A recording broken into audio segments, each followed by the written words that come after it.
Hello and welcome back to the Trainers of the World Tournament. I'm your host, DeltaTDS, and today we've got a match between two Elite Four members. We've got the Alolan Elite Four Molayne going up against the Unova Elite Four Shauntal. Back in round one, Shauntal beat Trial Captain Lana in, I believe, a 2-1 victory.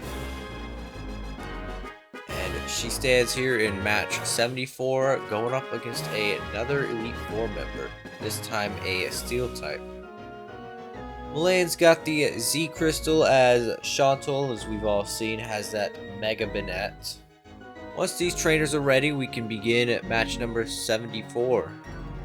Let's see just which Elite Four member will be moving on to round 3. Molayne leading off with the Magnezone, as Shauntal leads off with that Chandelure. Not looking too good for Magnezone, as Flamethrower takes it down to that Thunderbolt, or to that Sturdy. What the hell? Okay. Another Flamethrower will take out that Magnezone, as Skarmory is sent out here. Also taken down to the Sturdy, as Skarmory forces Gengar out here and sets up the Stealth Rock just before falling to Shadow Ball. Molayne sending out the Doug Trio. He's already down 2 Pokemon, as Shauntal still has all 6. Again, it's, too early to decide who's gonna win, or guess who's gonna win. Doug Trio with the Earthquake will take out that Gengar, but Earthquake does get disabled thanks to that Cursed Body. Shauntal sending in that Growler. Very slow, very hard hitter. Molayne switching out to that Klefki, as Hammer Arm is going to deal a little over 43%. Earthquake with that Reflect will take Klefki down to 4%. Barely holding on, setting up his spikes, as it does fall to another Earthquake. Molayne sending in that Sand Slash. Icicle Crash will take out the Golurt, as it reveals that Sand Slash does have that life point. Shauntal sending in that Banette, as it gets damaged by both Stealth Rocks and Spikes, giving Sand Slash the burn, which causes Shadow Claw to only do 40%. Sucker Punch will do 12.5, as another Shadow Claw does take out that Banette. Sand Slash here suffering a burn. These Pokemon are just taken down all the way to 75% on switching. Mummy will replace Sand Slash's Snow Cloak, as it falls to a Shadow Ball. Molayne sending back in that Doug Trio. Sucker Punch gonna fail, as Cofagrigus goes for that Will-O-Wisp. Going for the Z move, Corkscrew Crash gonna deal 53% to Cofagrigus, as it lands that burn. Iron Head's gonna do 14%, changing that ability to Mummy, as Energy Ball deals almost 2/3 to Doug Trio. Iron Head with a crit will take out that Cofagrigus, and it is currently down to 2v2 right now. Sending in the Frostlass, being taken down to 63%.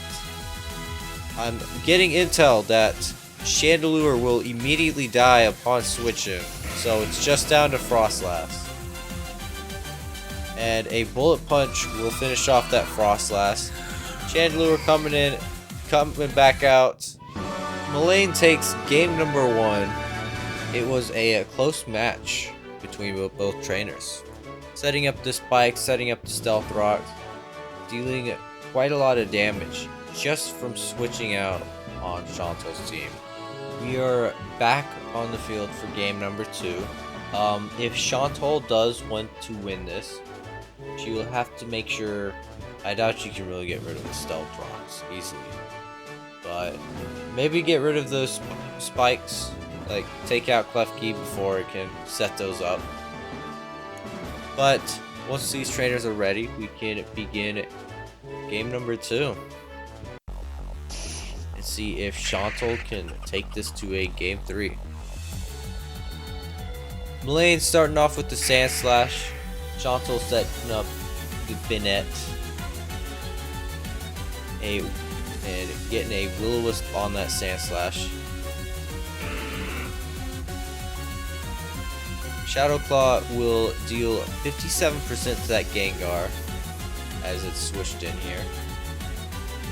Shadow Ball does deal 60% to Sand Slash. And Shadow Claw takes out the Gengar, but Sand Slash does fall to its own life orb. Now 5v5, Magnezone versus Chandelure. I believe we saw this at the start of game 1. Flamethrower takes it down to this sturdy. Thunderbolt's going to deal 66%. As it switches out to that Cofagrigus, taking a Thunderbolt. Very painful for it. Taking 57%. And a second Thunderbolt will take out that Cofagrigus. Binet being sent out here. Sucker Punch will take out the Magnezone. Molayne sending out that Klefki here. This thing, if allowed to do whatever it wants. Binet go for that taunt as Klefki goes for Flash Cannon, making it impossible for it to set up spikes for now. Klefki being forced to go for that Flash Cannon. The taunt finally ends, and it's able to set up spikes just one layer before it falls to Golurk's Earthquake. Molayne is sending out the Skarmory as Shauntal switches to that Chandelure. A Flamethrower will take Skarmory down to its 30, and it switches it into Binet, which immediately faints. Switching in, the Chandelure immediately faints as well.